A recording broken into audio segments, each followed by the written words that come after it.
ਵਾਹਿਗੁਰੂ ਸਾਹਿਬ JIO. ਇੱਕ ਓੰਕਾਰ ਸਤਨਾਮ ਕਰਤਾ ਪੁਰਖ ਨਿਰਭਉ ਨਿਰਵੈਰ ਅਕਾਲ ਮੂਰਤ ਅਜੂਨੀ ਸੈਭੰ ਗੁਰ ਪ੍ਰਸਾਦ। ਤੇਰੇ ਕਵਨ ਕਵਨ ਗੁਣ ਕਹਿ ਕੇ ਗਾਵਾਂ, ਤੂੰ ਸਾਹਿਬ ਗੁਣੀ ਨਿਦਾਨਾ। ਤੁਮਰੀ ਮਹਿਮਾ ਵਰਨ ਨ ਸਕੋ,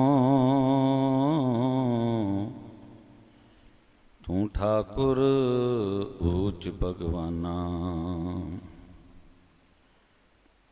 ਮੈਂ ਹਰ ਹਰ ਨਾਮ ਧਰ ਸੋਈ, ਜਿਉ ਪਾਵੇ ਤਿਉ ਰਾਖ ਮੇਰੇ ਸੁਆਮੀ। ਮੈਂ ਤੁਝ ਬਿਨ ਅਵਰ ਨਾ ਕੋਈ, ਜਬ ਲੋਨੀ ਭਾਗ ਲਿਲਾਰ ਉਦੇ। ਤਬ ਲੋ ਭ੍ਰਮਤੇ ਫਿਰਤੇ ਬਹੁਤਾਇਓ, ਕਲ ਘੋਰ ਸਮੁੰਦਰ ਮੈਂ ਬੂਡਤ ਥੇ। ਕਭੂ ਮਿਟੇ ਨਹੀਂ ਰੇ ਪਛਤਾਇਓ, ਤਤ ਵਿਚਾਰ ਇਹ ਮਥਰਾ। ਜਗ ਤਾਰਨ ਕੋ ਅਵਤਾਰ ਬਨਾਇਓ, ਜਪਿਓ ਜਿਨ ਅਰਜਨ ਦੇਵ ਗੁਰੂ। ਫਿਰ ਸੰਕਟ ਜੋਨ ਗਰਭ ਨ ਆਇਓ, ਜਪਿਓ ਜਿਨ ਅਰਜਨ ਦੇਵ ਗੁਰੂ। ਫਿਰ ਸੰਕਟ ਜੋਨ ਗਰਭ ਨ ਆਇਓ। ਜੁਗੋ ਜੁਗ ਅਟਲ ਚਵਰ ਛਤਰ ਤਖਤ ਦੇ ਮਾਲਕ, ਹਾਜ਼ਰਾ ਹਜੂਰ ਜ਼ਾਹਿਰਾ ਜਹੂਰ ਸਰਬ ਕਲਾ ਭਰਪੂਰ। ਸ਼੍ਰੀ ਗੁਰੂ ਗ੍ਰੰਥ ਸਾਹਿਬ ਸੱਚੇ ਪਾਤਸ਼ਾਹ ਜੀ ਦੀ ਪਾਵਨ ਹਜ਼ੂਰੀ ਅੰਦਰ ਸੁਭਾਏਮਾਨ ਗੁਰੂ ਰੂਪ ਗੁਰੂ ਕੀ ਸਾਜੀ ਨਿਵਾਜੀ ਸਾਧ ਸੰਗਤ ਜੀਓ। ਵਡਭਾਗੇ ਹਾਂ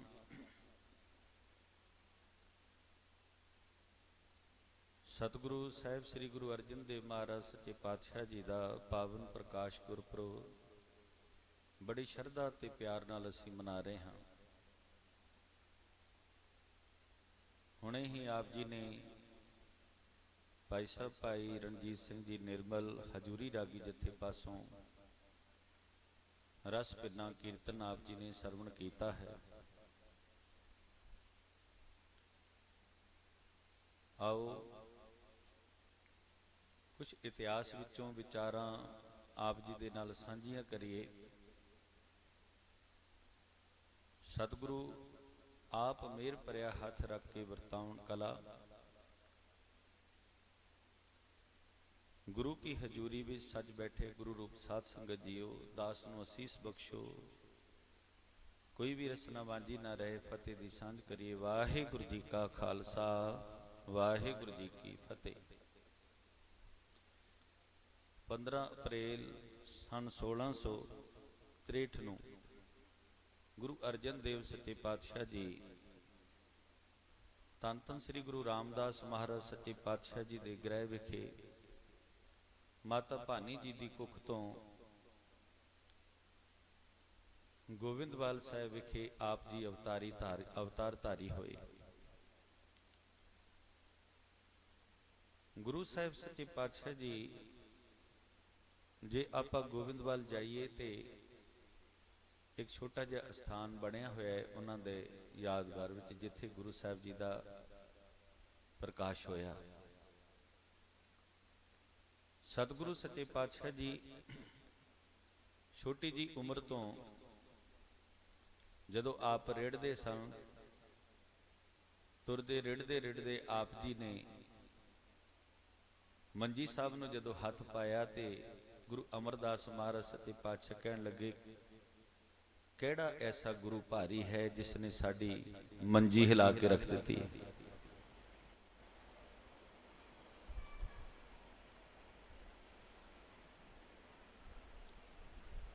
ਤੇ ਬੀਬੀ ਭਾਨੀ ਜੀ ਜਦੋਂ ਦੌੜ ਕੇ ਗਏ, ਪੁੱਤਰ ਨੂੰ ਚੁੱਕ ਕੇ आख्या बच्चे ये गुरु नानक की गद्दी है, इस ते चढ़न का यतन नहीं करना आप जी ने। तो गुरु अमरदास महाराज ने चुक के आप बिठा दिता, कहने लगे ये नहीं बैठेगा तो फिर कौन होर दूसरा बैठेगा। ते पातशाह ने उस वक्त बचन कीते, ये भारी गुरु होवेगा ते बाणी दा जहाज होवेगा, इहदे मुखार बिंद तो इस तरह बाणी प्रगट होवेगी जिवें पहाड़ां नूं चीर के झरने प्रगट होंदे हन। ते अज आपां देखदे हां गुरु ग्रंथ साहिब महाराज सच्चे पातशाह जी दे पावन बाणी सारे गुरु साहिबां नालों सब तो ज़्यादा बाणी गुरु अर्जन देव महाराज सच्चे पातशाह जी दी। करीबन जितने भी हुक्मनामे आउंदे ने उन्हां विच सब तो ज़्यादा हुक्मनामे गुरु अर्जन देव महाराज सच्चे पातशाह जी दे सानूं सरवण करन नूं मिलदे ने।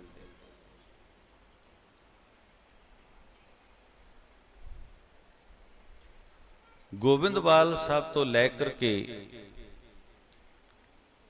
लाहौर तक आप जी नूं तपाण दा यतन कीता गया,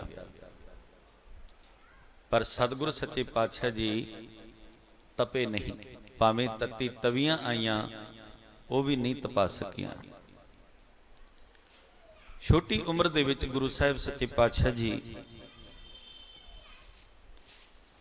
जदों गुरु रामदास पातशाह जी दे भरा दे विआह दा सुनेहा जदों आउंदा है लाहौर तो, ते उस वक्त गुरु रामदास महाराज जी पिरथी चंद नूं कहंदे ने कि तुसी विआह दे विच शामिल हो के विआह दे विच शमूलियत करो। तां पिरथी चंद कहंदा है, कहण लगे सतगुरु जीओ ये सारा प्रबंध जिहड़ा है ना वो मैं कर रहा, लैण देण दा प्रबंध मेरे हथ विच है, सारा खर्चे दा प्रबंध मेरे हथ विच है, ते जे मैं चले जावांगा तो पिछे कौन संभालेगा। गुरु साहिब सच्चे पातशाह जी ने महादेव नूं आख्या, महादेव कहण लगा कौन किस दा पिता, कौन किस दा भरा, कौन चाचा ताया ते रिश्तेदारियां, वो सब कुछ त्याग के उस अकाल पुरख दे विच अभेद हो चुके सन। कहण लगे पिता जी मैनू इस चीज़ दे नाल कोई संबंध नहीं है। जदों वारी आई गुरु अर्जन देव महाराज सच्चे पातशाह जी ते सतगुरु पातशाह कहण लगे अर्जन देव जीओ तुहानू जाना पैना है। आग्याकारी जिसनूं कहंदे ने ना, गुरु अर्जन देव महाराज आग्याकारी बेटे सन। मैं संसारी शब्द वरत रहा बेटा, ते जदों भट्टां दे सवैये असीं पढ़ांगे ते उहदे विच भी इस तरह के शब्द सानूं मिलदे ने, पुत संसारी गुरु कहावे। गुरु साहिब सच्चे पातशाह जी हाथ जोड़ के कहण लगे पिता जीओ तुसी जिथे हुक्म करोगे मैं उत्थे चले जाऊंगा। हुक्म मन के गुरु साहिब सच्चे पातशाह जी चले जाते ने, ते महाराज सच्चे पातशाह ने बचन किया कि उदों तक आप जी ने नहीं आना जदों तक असी हुक्म ना करिए। इसी तरह होया, गुरु साहिब सच्चे पातशाह जी जदों तक नहीं बुलाया उदों तक आप नहीं आए, पर विवलता इतनी प्रगट हो गई। इतिहास कहता है कि कुछ चिट्ठियां जिहड़ियां भेजियां गईयां उहदे विच मेरे सतगुरु पातशाह ने लिख के भेजिया कि सतगुरु जीओ हुण मैनूं नींद भी नहीं आउंदी, ना मैनूं चैन आउंदा है। हुण मेरे अंदर ऐसी तड़फ पैदा हो गई तुहाडे मिलण दी, एक घड़ी ना मिलते तां कलयुग होता। हुण कद मिलिए प्रिय तुध भगवंता, मोए रैण ना विहावे नींद ना आवे। मैनूं कोई रात भी हुण चंगी नहीं लगदी, ना मैनूं दिन चंगा लगदा है, तुसीं किरपा करो। जदों बुलाया गया गोविंदवाल साहिब जी की पावन धरती ते आप जी नूं गुरता गद्दी ते विराजमान होए। जदों गुरता गद्दी ते विराजमान होए ਤਾਂ ਸਤਿਗੁਰੂ ਸੱਚੇ ਪਾਤਸ਼ਾਹ ਜੀ ਦੇ ਨਾਲ ਈਰਖਾ ਸ਼ੁਰੂ ਹੋ ਗਈ ਪ੍ਰਿਥੀ ਚੰਦ ਦੀ। ਗੁਰੂ ਸਾਹਿਬ ਸੱਚੇ ਪਾਤਸ਼ਾਹ ਆਪ ਅਕਾਲ ਚਲਾਣਾ ਕਰ ਜਾਂਦੇ ਨੇ। ਗੁਰੂ ਰਾਮਦਾਸ ਮਹਾਰਾਜ ਪਿੱਛੋਂ ਗੁਰਤਾ ਗੱਦੀ ਤੇ ਬਿਠਾ ਦਿੱਤਾ ਗੁਰੂ ਅਰਜਨ ਦੇਵ ਮਹਾਰਾਜ ਸੱਚੇ ਪਾਤਸ਼ਾਹ ਜੀ ਨੇ। ਹੁਣ ਪ੍ਰਿਥੀ ਚੰਦ ਜਿਹੜਾ ਹੈ ਉਹ ਈਰਖਾ ਵਸ ਹੋ ਕਰਕੇ ਗੁਰੂ ਸਾਹਿਬ ਜੀ ਸੱਚੇ ਪਾਤਸ਼ਾਹ ਜੀ ਨੂੰ ਤਪਾਉਣ ਦਾ ਯਤਨ ਕਰਦਾ ਹੈ। ਇਤਿਹਾਸ ਕਹਿੰਦਾ ਹੈ ਕਿ ਜਦੋਂ 8 ਸਾਲ ਦੇ ਕਰੀਬਨ ਵਿਆਹ ਨੂੰ ਹੋ ਗਏ ਤੇ ਮਾਤਾ ਗੰਗਾ ਜੀ ਦੇ ਕੁੱਖ ਤੋਂ ਕੋਈ ਪੁੱਤਰ ਨੇ ਜਨਮ ਨਾ ਲਿਆ, ਤਾਂ ਐਸੀਆਂ ਘਰ ਦੇ ਵਿੱਚ ਈਰਖਾਜਨਕ ਗੱਲਾਂ ਹੋਣੀਆਂ ਸ਼ੁਰੂ ਹੋ ਗਈਆਂ ਕਿ ਇਹਨਾਂ ਨੇ ਤੇ ਔਤਰੇ ਹੀ ਮਰ ਜਾਣਾ ਹੈ, ਇਹਨਾਂ ਦੇ ਘਰ ਕਿਹੜੀ ਔਲਾਦ ਹੋਵੇਗੀ।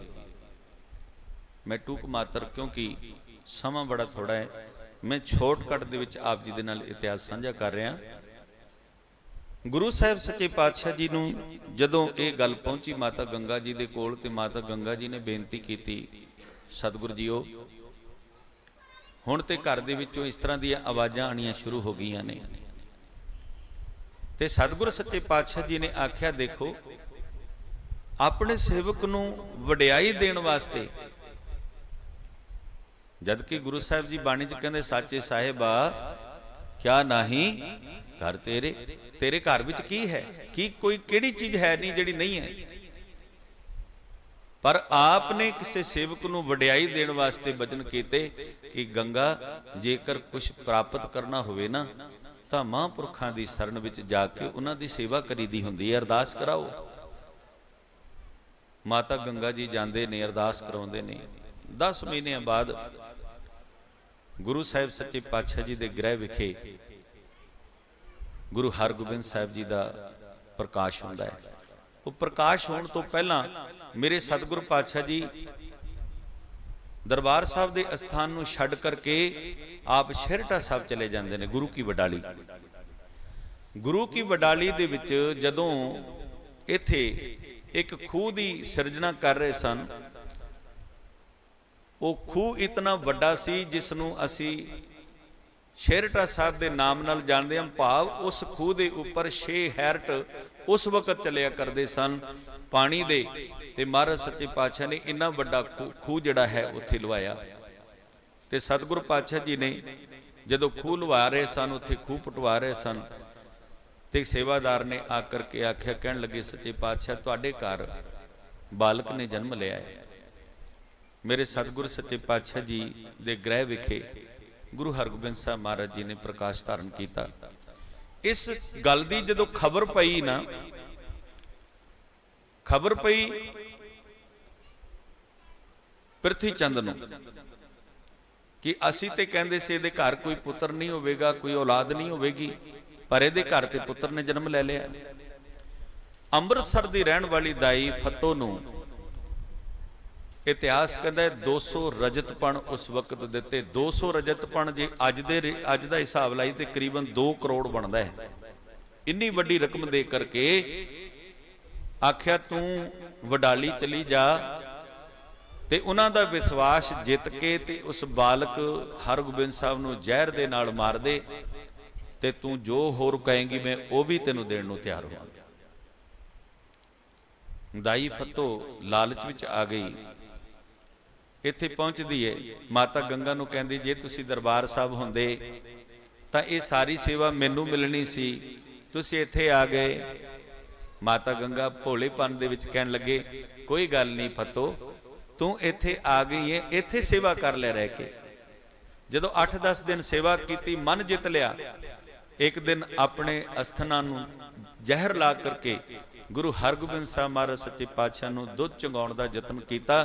ਤੇ ਮਾਤਾ ਜਦੋਂ ਦੁੱਧ ਚੁਗਾਉਣ ਲੱਗੀ ਨਾ ਦਾਈ ਫੱਤੋ, ਤੇ ਮਹਾਰਾਜ ਸੱਚੇ ਪਾਤਸ਼ਾਹ ਦੇ ਤਿੱਖੇ ਨੋਹ ਕਰਕੇ ਉਹਨੂੰ ਜਦੋਂ ਲੱਗ ਗਿਆ ਨਾ, ਉਹ ਜ਼ਹਿਰ ਉਹਨਾਂ ਤੇ ਹੀ ਅਸਰ ਕਰ ਗਿਆ, ਤੜਫਣ ਲੱਗ ਪਈ। ਗੁਰੂ ਸਾਹਿਬ ਜੀ ਕੋਲ ਜਦੋਂ ਸੁਨੇਹਾ ਪਹੁੰਚਿਆ, ਮਹਾਰਾਜ ਜੀ ਉਹ ਦਾਈ ਫੱਤੋ ਜਿਹੜੀ ਉਹ ਤੇ ਤੜਫ ਰਹੀ ਹੈ। ਵੈਦ ਬੁਲਾਏ ਗਏ, ਵੈਦਾਂ ਨੂੰ ਆਖਿਆ ਇਹਦਾ ਇਲਾਜ ਕਰੋ। ਪਰ ਜਦੋਂ ਇਲਾਜ ਕਰਨ ਦੀ ਗੱਲ ਕੀਤੀ ਤੇ ਵੈਦਾਂ ਨੇ ਕਹਿ ਦਿੱਤਾ ਮਹਾਰਾਜ ਦਵਾਈ ਇਹਨਾਂ ਨੂੰ ਦੇ ਦਿੱਤੀ ਹੈ, ਪਰ ਲੱਗਦਾ ਇਹਨਾਂ ਤੇ ਇਹ ਦਵਾਈ ਅਸਰ ਨਹੀਂ ਕਰੇਗੀ, ਜ਼ਹਿਰ ਦਾ ਜ਼ਿਆਦਾ ਅਸਰ ਹੋ ਗਿਆ। गुरु अर्जन देव महाराज कहन लगे कोशिश करो इनू बचाउण दा यतन करो, पर नहीं बचन लगे ना जदों ते ये बचन कर दिता कि सतगुरु जीओ 200 रजत पण दे करके मैनू गुरु हरगोबिंद साहब नू मारन वास्ते भेजिया। गुरु रूप साध संगत जीओ आप जी दी ज्ञात लई अर्ज करांगा। घर दे अंदर कई बारी साडे इस तरह दीयां गल्लां हो जांदियां ने, अक्सर भरा भरा दे विच कुछ भी हो जांदा है, आपस विच मन मुटाव हो जांदा है, पर गुरु अर्जन देव महाराज तो सानू ये सिक्ख्या लैनी पवेगी कि जे एक भरा वधीकी भी करे तां ओहदे तुल दूसरे भरा नू हमेशा सन्मान विच रहना चाहिदा है। गुरु अर्जन देव महाराज नू सारे ने इकट्ठे होकर संगत ने आख्या महाराज पंचायत करो, हुण ते साबित हो चुका है कि इन्हां ने जहर देण दी कोशिश की है। महाराज कहन लगे कि जिसने बचाया है आपां उसकी वडियाई करांगे, ना कि जो मारन वाला है उसकी निंदिया करांगे। सानू उसकी निंदिया नहीं करनी, सानू ये यतन करना है जिसने बचाया है उसकी वडियाई करो, उसकी सिफत करो। महाराज सच्चे पातशाह जी ने इन्हां सिफतां दे विच गुरु के शब्द भी उच्चारण किए। कुछ समय बाद जदों दरबार साहब पहुंचे ते बहुत ईरखा बस आपस में बोलते नहीं हैं दोनों भरा। प्रिथी चंद गुरु साहब ना बोलता नहीं है, पर करमों जिहड़ी है वड्डी भरजाई अंदरों इतनी कल्पी हुई है, इत्थे आ गए ने ते हुण मन विच ये सोचदी भी किवें इन्हां नूं मैं तपाउण दा यतन करां कि ये तप के कुछ बोलणगे ते मैं आप इन्हां दी बेइज्जती कर दियांगी। गुरु साहिब सच्चे पातशाह अमृत वेले जदों दरबार साहब जाण लगे ने, करमों ने ऐसा भाणा वरताया, इन्हें कचरा जिहड़ा सी सारा इकट्ठा करके रखिया सी कोठे ते, ऊपर चढ़ गई। पता सी इस वक्त इस समय जांदे ने गुरु साहब, उपरों कूड़ा जिहड़ा सी ना वो गुरु साहब दे सिर ते पा दिता। जदों कचरा पा दिता गुरु साहब जी वापस फिर मुड़े ते इशनान करके जदों आए दरबार साहब देर हो गई। भाई गुरदास जी पुछदे ने सच्चे पातशाह अज इन्नी देर क्यों हो गई आप जी नूं? सतगुर कहन लगे भाई साहब जी सानू कोई तपाउण दा यतन कर रहा है, पर इन्हां नूं कौन दसे जिस सिर ते तुसी कचरा पा रहे हो ते कचरे नाल तपाउण दा यतन कर रहे हो, एक दिन एक समा आवेगा जे इस सिर ते रेत दे कड़छे भी कोई पावेगा तां भी ये तपेगा नहीं, उदों भी आखेगा तेरा किया मीठा लागे हर नाम पदार्थ नानक मांगे।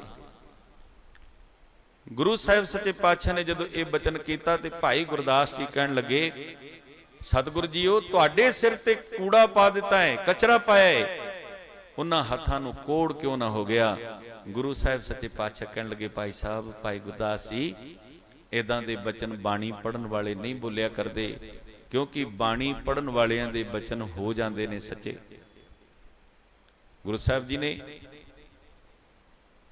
बाणी दे विच भी लिखिया है ना, असीं पढ़दे हां प्रभ जी बसै साध की रसना नानक जन का दासन दसन। प्रभु ते साध दी बचना दे उत्ते वसदा है, ओदी रसना ते रब वसदा है। वो किसी नूं बचन कर देण ते संपूर्ण हो जांदे ने। भाई गुरदास दे बचन करन दी देर सी, बीबी करमों नूं बुखार चढ़िया, ताप चढ़ गया, 5-7 दिन ताप चढ़िया, कुदरती भाणा वरतिया, हत्थां ते कोड़ होना शुरू हो गया। आखो सतनाम श्री वाहिगुरू। कोड़ आउणा शुरू हो गया। गुरु अर्जन देव महाराज नूं पता लगा कि करमों दे हत्थां दे उत्ते कोड़ हो गया है।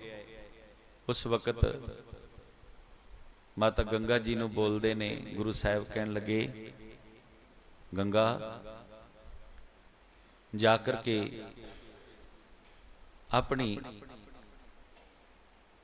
वड्डी दरानी नूं जाके ले जाओ, हर की पौड़ी ते उन्हां दे हत्थां दा इशनान करवाओ ते उत्थे पाठ करो, अरदास करो, गुरु साहिब कृपा करनगे, वरताउणगे मेहर। गुरु नानक देव गुरु रामदास महाराज उन्हां दे कोड़ दूर होवेगा।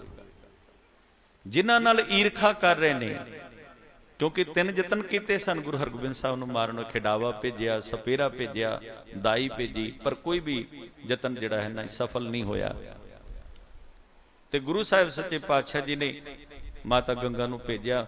माता गंगा जी गए, बीबी करमो जी नूं लिजा करके हर की पौड़ी ते इशनान करवाया ते अरदास कीती, पाठ कीता, बाणी पढ़ी, उन्हां दे हत्थां दा कोड़ दूर होया। गुरु रूप साध संगत, सतगुरु सच्चे पातशाह जी का इतिहास बहुत वड्डा है ते बहुत विलक्षण है। आप कोशिश करांगे गुरु साहिब जी के इतिहास नूं लड़ीवार आप जी आरंभ करांगे, ताकि लड़ीवार इतिहास आप रोजाना सरवण कर सकीए। गुरु अर्जन देव महाराज जी के शहीदी दिहाड़ा जो आ रहा है, उस दे संबंध विच इस्त्री सत्संग वालों भी जिहड़े सुखमनी साहिब के पाठ ने वो भी आरंभ किए गए ने। 3 तो 5 बजे तक ये समा है। सो आप जी ने सारियां ने ही हाजरियां पढ़नियां हैं। गुरु साहिब मेहर करन, अपने चरणों का प्यार बख्शण।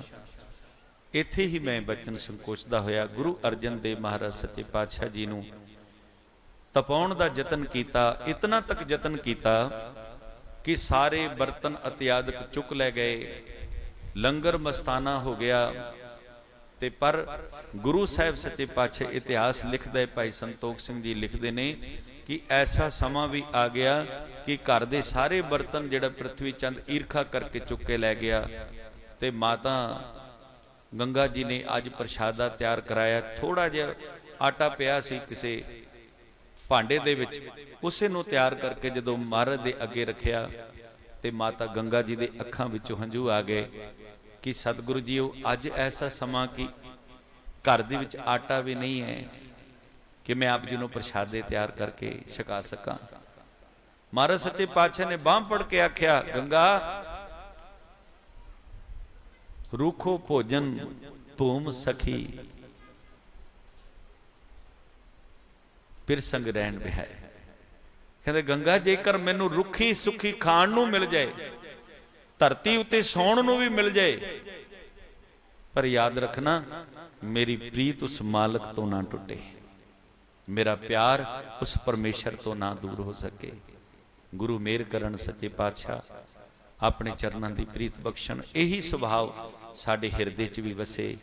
दुख होवे सुख होवे असी गुरु नाल साझा करिए, किधरे इधर उधर भटकदे ना फिरीए, किसी नूं हथ ना दिखांदे फिरीए, किसी दे कोल जाके कोई होर टेवे इत्यादक ना करांदे फिरीए। गुरु दा लड़ फड़ांगे, गुरु साडी आप सुनेगा, क्योंकि सतगुरु साडा हमेशा साथी है। गुरु मेरे संग सदा है नाले। गुरु मेहर करन, ये रबी बख्शिशां साडे सारियां दी झोली च पाउण। सत्कारयोग भाई साहब जी पहुंच चुके हैं। बेनती करांगा सैकटरी साहब जी नूं, वो अगला प्रोग्राम आप जी नूं सरवण कराउणगे। इतनी कोई सेवा करियो, प्रवान भुल चुक दी क्षमा, असीस बख्शो, फतेह।